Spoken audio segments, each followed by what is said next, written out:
नमस्कार, मैं हूं आपके साथ मोनिका गुप्ता और आप देख रहे हैं हर खबर हरियाणा। बुलेटिन की शुरुआत करेंगे खास खबरों के साथ। डाडम हादसे को लेकर चंडीगढ़ सचिवालय में खनन मंत्री मूलचंद शर्मा ने यहां पर बैठक की। उनकी अध्यक्षता में यह महत्वपूर्ण बैठक हुई, जिसमें आपको बता दें कि यहां पर एसीएस अनुराग अग्रवाल के साथ सभी माइनिंग अधिकारी मौजूद रहे। वहीं बैठक के बाद मंत्री मूलचंद शर्मा ने बताया कि मामले में एक एसआईटी बनाई गई, जिसकी रिपोर्ट आगामी 10 दिनों में आ जाएगी। इस रिपोर्ट में जो भी तथ्य सामने आएंगे उसके आधार पर उचित कार्रवाई अमल में लाई जाएगी। साथ ही कहा कि दोषियों को बख्शा नहीं जाएगा। साथ ही उन्होंने कहा कि माइनिंग कंपनी ने मृतकों और घायलों को 10 से 15 लाख रुपए मुआवजा राशि दी है और रिपोर्ट आने के बाद सरकार भी अपने स्तर पर मुआवजा राशि देगी।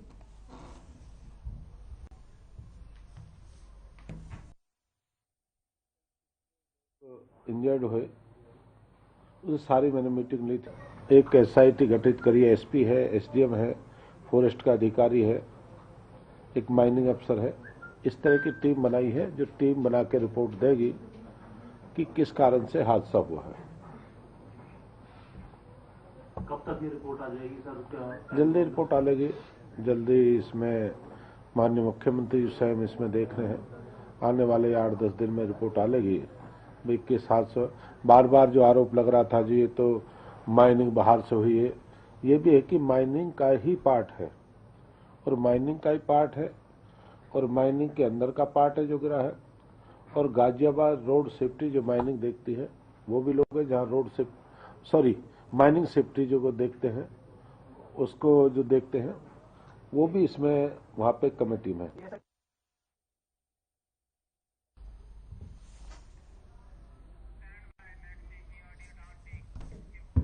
वहीं तो शाम डाडम पहाड़ दरकने के मामले में चौथे दिन शाम 7:30 बजे रेस्क्यू ऑपरेशन खत्म हो गया। एसडीएम तो शाम मनीष फोगाट ने जानकारी दी और कहा कि अब तक मलबे में दबने से 5 लोगों की मौत और 2 लोगों के घायल होने की पुष्टि हुई है। आपको बता दें कि 4 दिन पहले यह हादसा हुआ था, जिसमें पहले 4 लोगों के मौत की पुष्टि हुई थी और उसके बाद एक और शव मिलने से मृतकों की संख्या 5 हो गई थी।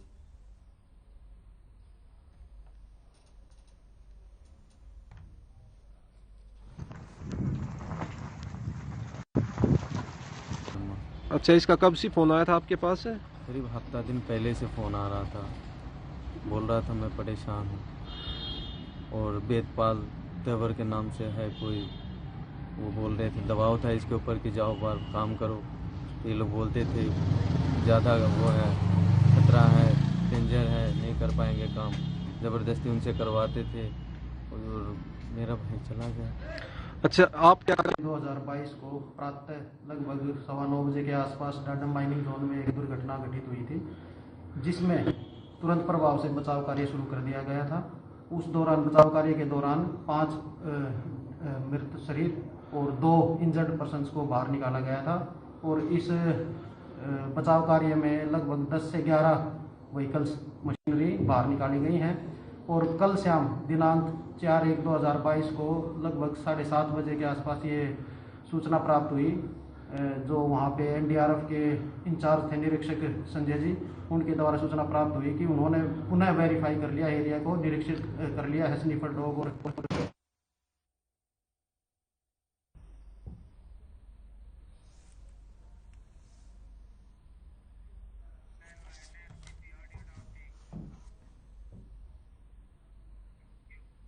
वहीं कुरुक्षेत्र के थाना शाहबाज का गृह मंत्री अनिल विज ने औचक निरीक्षण किया और थाने के सभी पुलिस कर्मचारियों की उपस्थिति चेक की। इस दौरान कई पुलिस कर्मचारी नदारद मिले, जिसके चलते गृह मंत्री अनिल विज ने मौके पर थाना प्रभारी प्रेम सिंह सहित एक एएसआई को सस्पेंड किया। इस दौरान पुलिस अधीक्षक अंशु सिंगला भी मौजूद थी।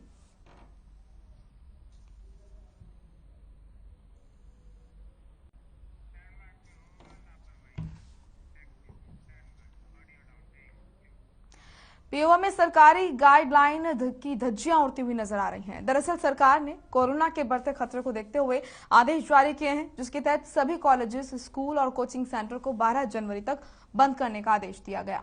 लेकिन बावजूद इसके नियमों का पालन न करते हुए शहर में कॉलेज, स्कूल और कोचिंग सेंटर खुले नजर आए।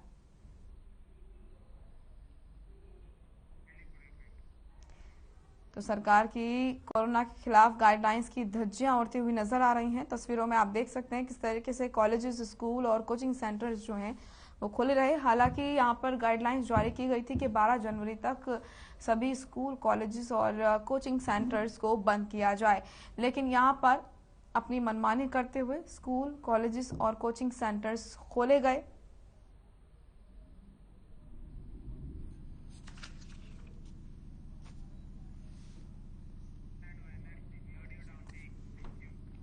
चलिए अब खबर सिरसा से है, जहां पर अर्जुन चौटाला की पत्नी कोरोना संक्रमित पाई गई। वहीं सिरसा के एक्सन यहां पर आपको बता दें कि उन्होंने भी XEN भी कोरोना पॉजिटिव पाए गए। इसके अलावा एक अधिवक्ता को भी कोरोना हो गया और कंट्रोल रूम के लिए स्वास्थ्य विभाग और यूनिवर्सिटी प्रशासन की मीटिंग हुई, जिसमें बताया गया कि सिरसा के चौधरी देवीलाल यूनिवर्सिटी में कंट्रोल रूम बनाया जाएगा। आपको बता दें कि ये जानकारी नागरिक अस्पताल के डॉक्टर हरसिमरन ने दी है।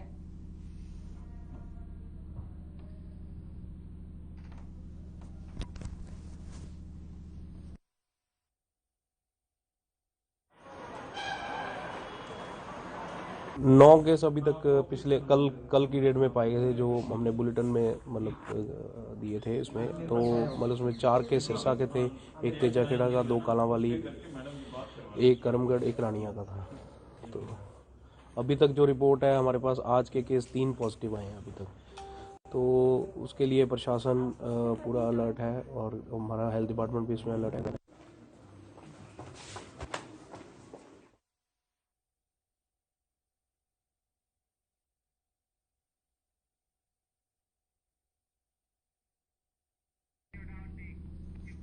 वहीं जींद में वैक्सीनेशन अभियान चलाया जा रहा है, जिसके चलते DAV स्कूल में स्वास्थ्य विभाग की यहां पर 2 टीमें आई हैं और इनमें से एक टीम लड़कियों को वैक्सीन लगा रही है और दूसरी टीम लड़कों को वैक्सीन लगा रही है। इस दौरान वैक्सीनेशन को लेकर छात्र और छात्राओं में काफी उत्साह देखने को मिला। वहीं हमारे संवाददाता परमजीत पवार ने मौके का जायजा लिया और प्रिंसिपल से खास बातचीत की। देखिए रिपोर्ट।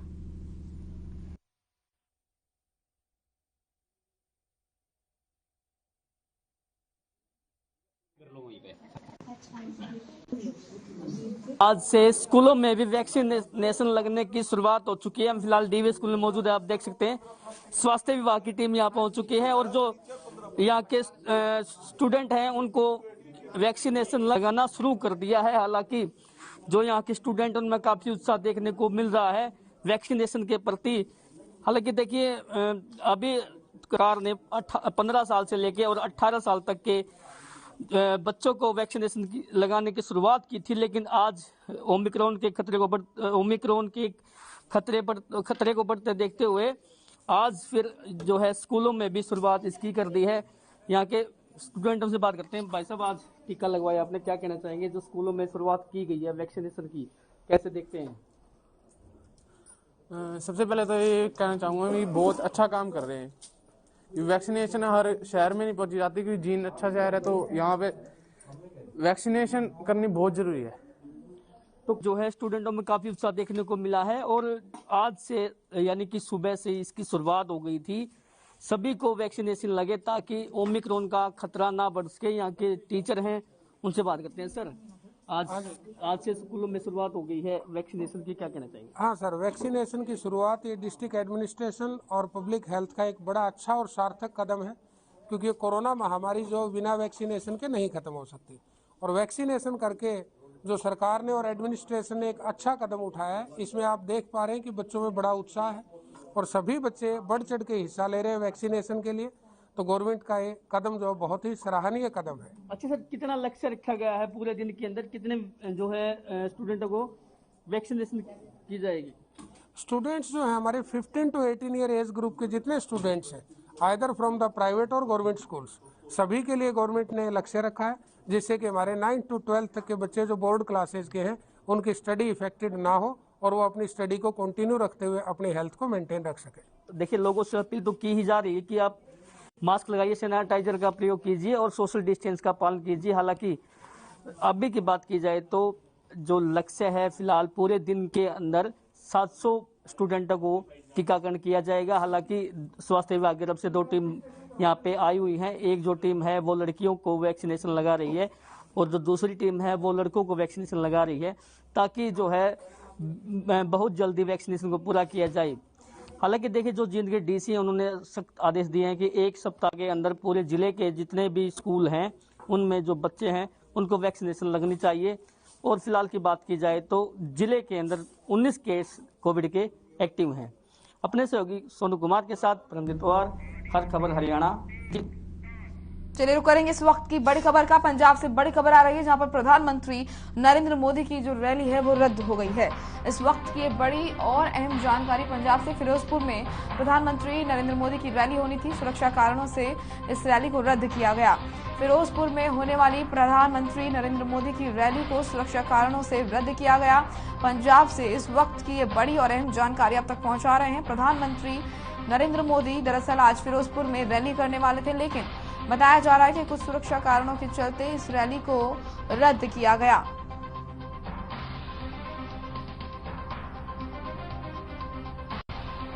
पंजाब से इस वक्त की बड़ी खबर, प्रधानमंत्री नरेंद्र मोदी की फिरोजपुर में होने वाली रैली सुरक्षा कारणों की वजह से रद्द की गई। बड़ी और अहम जानकारी आप तक पहुंचा रहे हैं। आपको बता दें कि फिरोजपुर में दरअसल आज प्रधानमंत्री नरेंद्र मोदी की रैली होनी थी।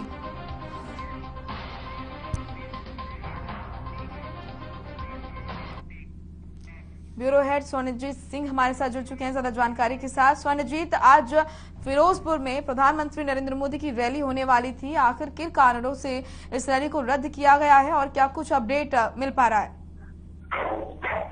मैं बताना चाहूंगा कि प्रधानमंत्री की रैली जो है, प्रधानमंत्री रैली पर पहुंच नहीं पाए, लेकिन रैली जो है वो की गई और वहां मौजूद उप मुख्यमंत्री जो कि पूर्व मुख्यमंत्री थे कैप्टन अमरिंदर सिंह वो मौजूद थे। और सबसे बड़ी बात बीजेपी के जो प्रदेश अध्यक्ष अश्विनी शर्मा ने बहुत बड़ा आरोप लगाया है कांग्रेस के ऊपर।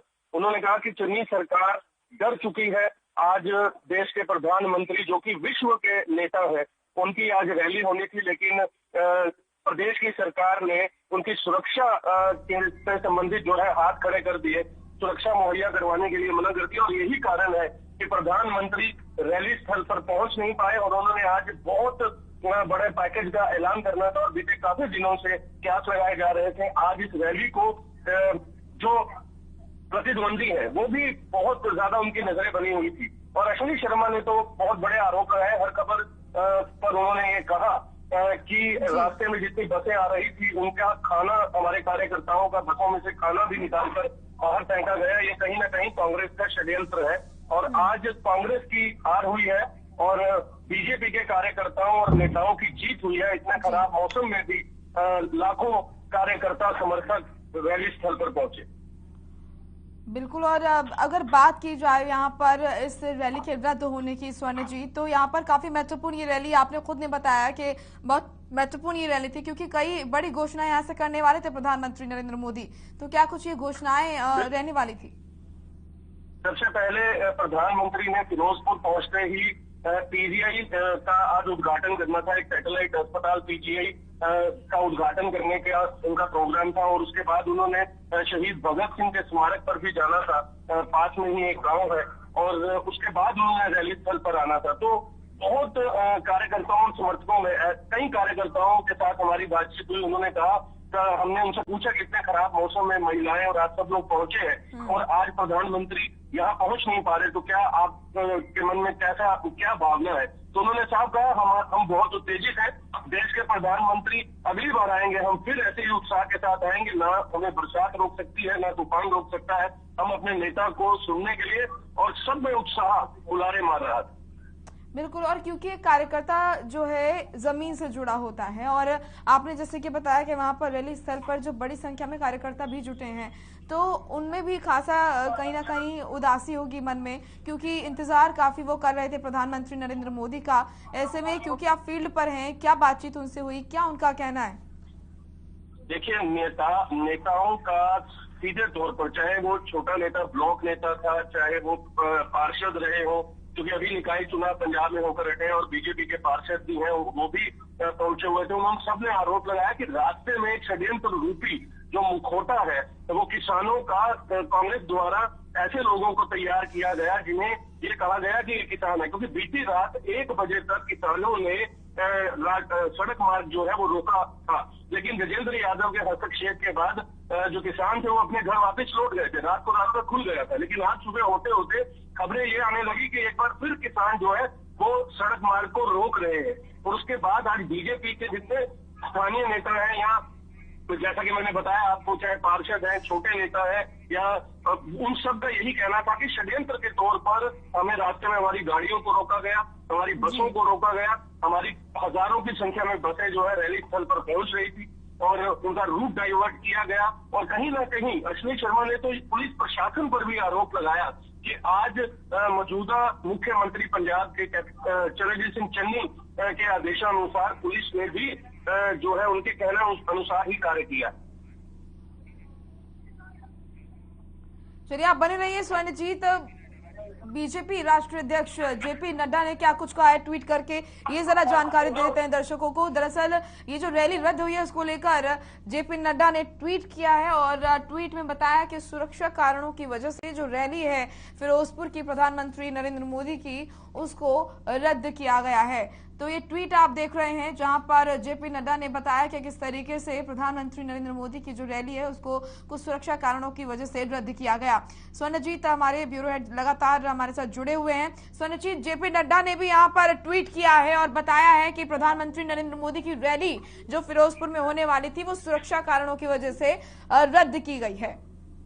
बिल्कुल, मैं एक बात बताना चाहूंगा, जेपी नड्डा का ट्वीट आया है और उसके बाद आज पूर्व मुख्यमंत्री कैप्टन अमरिंदर सिंह ने बहुत बड़े आरोप लगाए आज चरणजीत सिंह चन्नी और कांग्रेस के प्रदेश प्रधान नवजोत सिंह सिद्धू पर। उन्होंने झूठ की राजनीति और उन्होंने कहा कि जो प्रधानमंत्री की सुरक्षा जो सरकार मुहैया नहीं करवा सकती और वो सरकार अपने प्रदेश के लोगों का क्या हाल करेगी आने वाला समय बताएगा। और उन्होंने साफ कहा कि अब यही कारण है कि उन्होंने कांग्रेस से किनारा किया और यही कारण है कि वो आज पंजाब लोक कांग्रेस और बीजेपी के साथ मिल करके विधानसभा 2022 चुनाव लड़ने वाले हैं। और एक बात और मैं कहना चाहूंगा कि देखने वाली बात थी, कैप्टन अमरिंदर सिंह, सांसद हंसराज हंस और गजेंद्र शेखावत और आला नेता मंच पर मौजूद थे जब रैली सुबह 9 बजे ही वो मंच पर पहुंच गए थे और इतना मौसम खराब होने के बावजूद भी। और एक बात मैं दर्शकों को बताना चाहूंगा, पूरे देश का मीडिया वहां मौजूद था, मौसम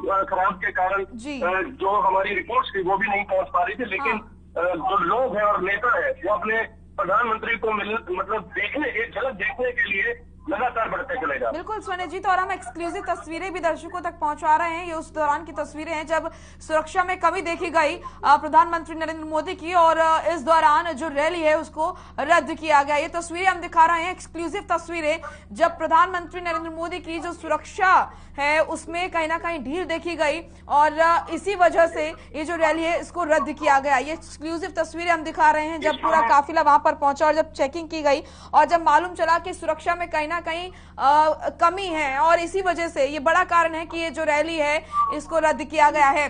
स्वर्णजीत, ये बड़ी बात है क्योंकि देश का प्रधानमंत्री अगर कहीं रैली करने के लिए जाता है तो एक प्रदेश की सरकार जो है वो सुरक्षा देने से पीछे हट जाती है।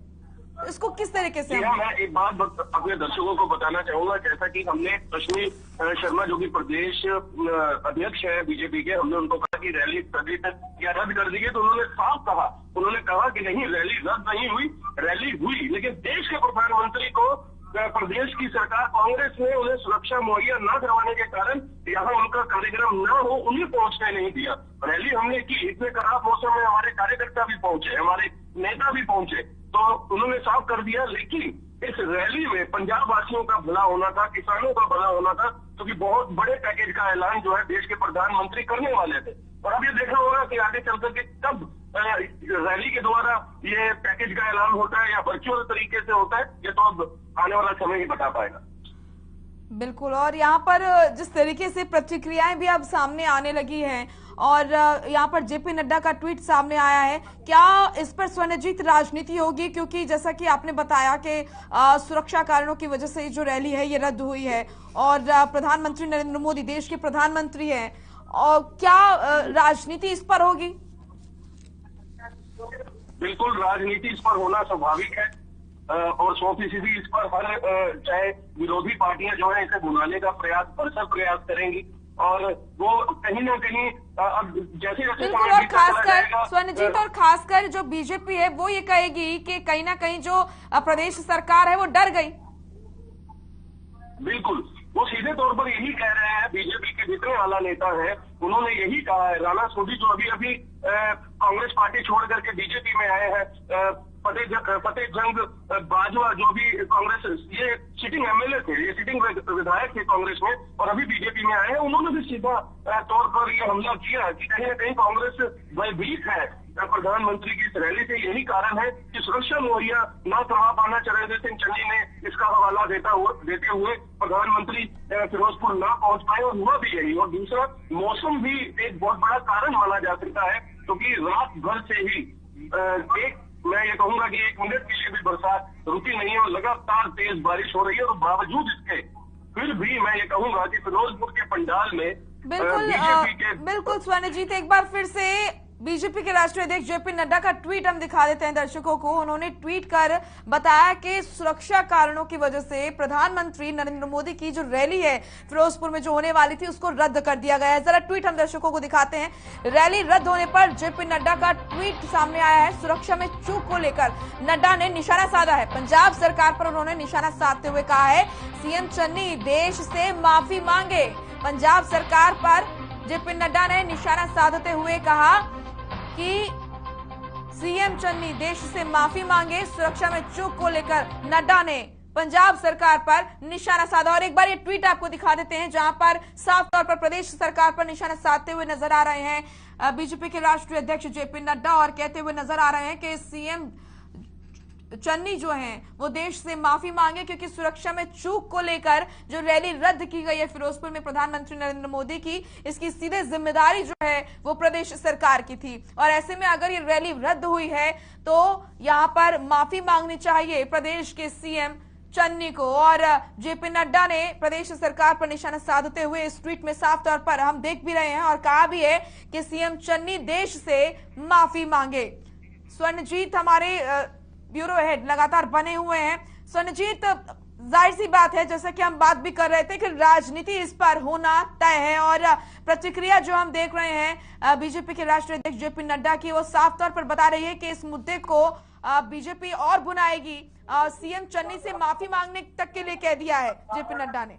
देखिए, मैं अपने दर्शकों को, हर खबर के दर्शकों को बताना चाहूंगा, अश्विनी शर्मा का वो मंच से कहना, और उन्होंने ये बात भी कही थी कि सुरक्षा कारणों का हवाला दे रहे हैं प्रदेश के मुख्यमंत्री। और साथ ही उन्होंने ये कहा कि हमारे कार्यकर्ताओं की बसों कारों को सुनियोजित तरीके से रोका गया, उनका खाना बाहर फेंका गया। इसकी वीडियोस भी हम सोशल मीडिया पर बहुत जल्द डालने वाले हैं। और बेकायदा उन्होंने इस बात की होकार भरी कि चरणजीत सिंह चन्नी को प्रदेश से नहीं देश से माफी मांगनी चाहिए। और यही कारण है कि बीजेपी अध्यक्ष जेपी नड्डा का ट्वीट आता है क्योंकि अश्विनी शर्मा बहुत ज्यादा, मैं कहूंगा, उनमें एक तरह से रोष दिखाई दे रहा था मौजूदा सरकार के खिलाफ। स्वर्णजीत, आप नजरें बनाए रहिए, आगे भी आपसे जानकारी हम लेते रहेंगे, अपडेट लेते रहेंगे। फिलहाल इस बुलेटिन में इतना ही। आप देखते रहिए हर खबर हरियाणा। नमस्कार।